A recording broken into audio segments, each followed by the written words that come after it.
very clear on this, and some of the public at the roundtable are now clear on this, and it makes a lot of sense to them. And we knew, this is a large number when you look at it, especially considering the history of budget approvals in the last 8 to 10 years here in town. So when we talk about the status quo budget, we talk about maintaining services exactly as they are. The services, the number of custodians, the number of secretaries, the number of teachers, the number of programs. I like to talk about programs that, the unfunded mandates, but programs that aren't mandates that we value and love in this community. Two topics we talked about last year when we were deliberating as a board. We looked at elementary world language. Not a requirement, but a wonderful program that we value in this community and we want to continue having. But it's costly to have those teachers. Starting band in 4th grade versus starting band in 5th grade. That takes a teacher, and so that's expensive, and people need to understand there are costs to that. But if we value it, we put our money where our mouth is. So when we talk status quo, we talk about maintaining services. Just to maintain status quo services, and I'm taking out the increase in special education, that's been a separate discussion. We're talking about $923,000 because we have contractual collective bargaining increases. We also have increases with contracts that we have with vendors and so forth. So to maintain current services, to operate our schools, $923,000 or a 2.2% increase. That's a lot for some people out there in the public. And that's just to maintain. In addition, we've run into a major expense that was not budgeted for in special education due to many things that Dr. Sapala has explained in great detail with the Board of Finance at our budget roundtables and so forth, with a number of students and the tuition for outplacements along with subsequent transportation that goes along with that. That cost in this year's budget alone, that's not budgeted for, is $1.1 million. We will incur that cost next year. So the status quo of $923,000 at 2.2%, and then this $1.1 million in special education costs moving forward next year. The $1.1 million is 2.9%. All right. So right there, you have a significant increase. You're at what is that? 5%? 5.1% just with those two items. We then have some increasing recurring revenues through our different grants and so forth, and so that helps offset some of that by $200,000. That's only 0.5%. In this year's operating budget, many people have just forgotten.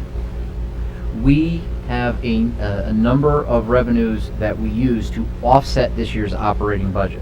The first was the $300,000 we've talked about that was possibly through the governor and his proposal in the budget, a special ed difference in the excess cost grant of $300,000.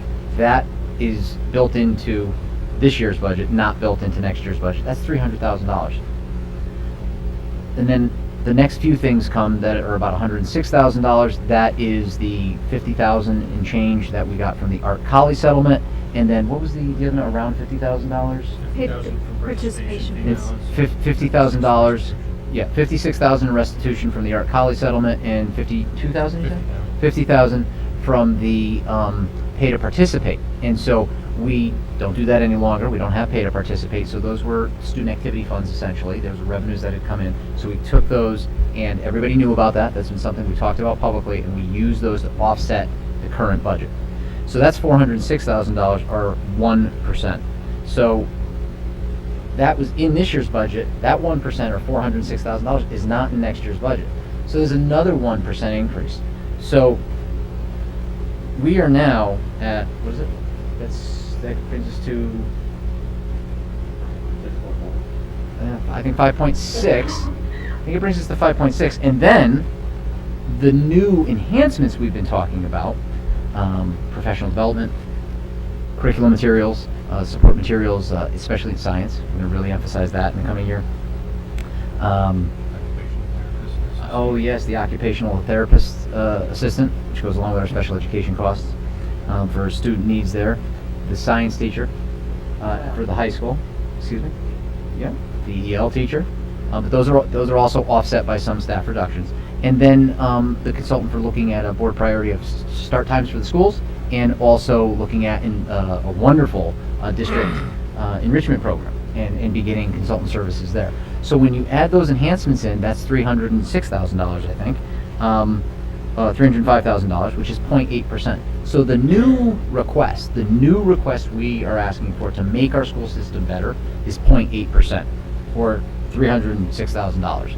The remainder of it is essentially, while the special education cost is new this year and will be recurring next year, it's essentially status quo costs that we have to incur to maintain the existing services. And I know Bob has worked on articulating it as our chair of our finance committee. We talked about that we knew the $1.1 million cost in this year's budget. That impacts, because $1.1 million is almost 3% of our budget. If magically the town was able to give us $1.1 new million and add that to this current year's budget, our increase for next year would be, that we'd be asking for, would be 3.4, 3.5. So it would be a reasonable request, in line with historic requests.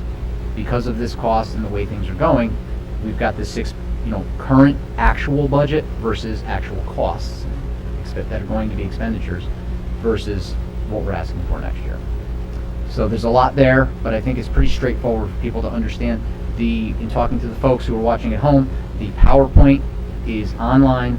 The second slide, right off the bat, outside of the cover slide, you go right to that. It breaks all those numbers down. It's very easy to understand, very straightforward.